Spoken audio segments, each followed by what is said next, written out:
It is a great pleasure for me to introduce to you. His name is Grant Richards, and he's from Having a Go Coffee and Signal Flare, which is a charity organisation that supports the homeless. We thought Grant would be an excellent guest speaker for this morning's theme of home, and I'd like to invite him to step up, to take the microphone and to share his passion for helping others. So Grant Richards. Thank you. Good morning, everyone. Is that all right with the microphone? A little bit closer, I reckon. Oh. Is that better? Yeah. I'd like to start very quickly with how I started doing what I do. I was a very highly sought-after chef. I worked in many successful restaurants. Then one day an accident happened and a stairwell collapsed. I spent 9 months in hospital. I'll be honest, if you ever go through something like that and then you come out, you don't have to worry about a mortgage, because if you don't pay one, you don't have one.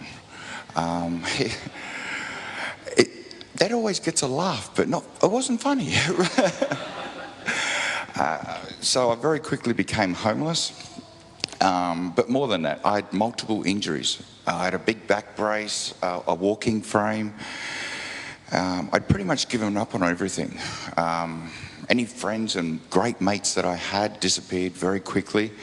I was homeless for 1.5 years. I sat in the park for about 3 days and just didn't leave that park at all. I just wanted to waste away. Now I deal with people all the time that want to do this. As it turns out, I started doing the big issue. I started getting confidence again. I started working, and a lady came up to me and asked me if she gave me some clothes, would I give them to other homeless ladies? So she did. I ended up giving them to another homeless girl that afternoon, and I thought it was really cool what I started, or that I'd done something nice, not just for me, but for someone else. 8 weeks later, I started my very first barbecue, which is there. That's a picture of my first barbecue. We got around 400 homeless or people in need turn up. Now, as you can see, we had around 200 volunteers, trucks and trucks and trucks. Now, I continued to do these barbecues every 2 months. But what was impressive, because of my injuries, was the reason I couldn't work. I'd done my 3rd barbecue while still being homeless, and I was very determined to get into employment and to get into accommodation before I'd done my 4th one. But at these events, we literally help 400 to 1,000 people now every 2 months to get free food, clothes and toiletries. What I've always said is it's never me that puts these events together. It's the community coming together to help the homeless, to help people in need. One man can't do this on his own. So it's always been the community. I have continued on from this because I always wanted to help more people. And I started my very first coffee shop called Having a Go Coffee. Now, this coffee shop is very well known because we only employ homeless or people in need. We help them, we use every resource we have, give them a haircut, clothes, whatever that takes, accommodation. We get them on their feet, we give them counselling, we literally help them to do whatever it takes. Then we give them training to be a barista, give them a job, working in the coffee shops. Also, majority of our commission or profits from the shops goes to the barbecues that I do. I've now put 2 shops together, expecting to do 50 throughout Brisbane. So if you ever see Having a Go Coffee, pull in, it's a good...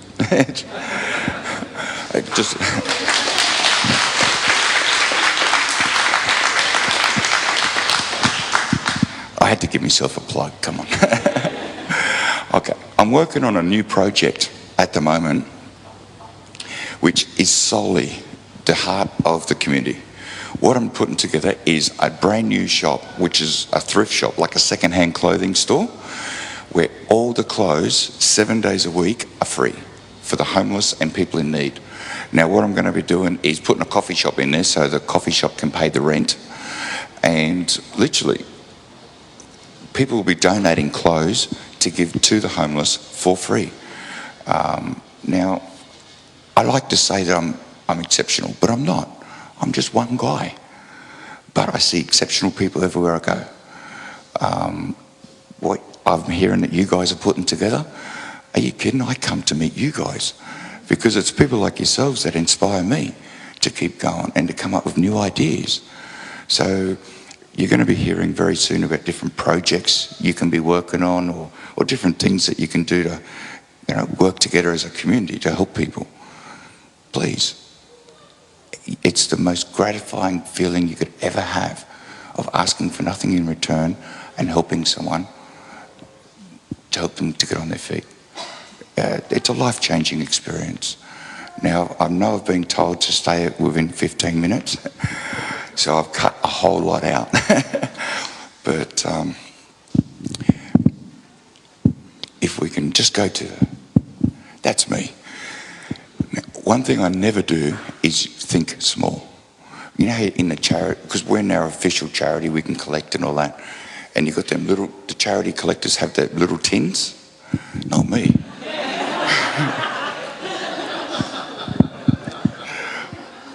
Think big, because trust me, all it was is the difference in the size of the tin.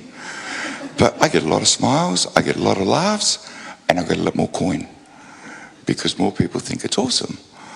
So any projects you guys want to work on, please invite me, because I'd be happy to come along and give as much help as I can. I'd like to thank you very much for hearing me speak. Thank you. Thanks, Graham.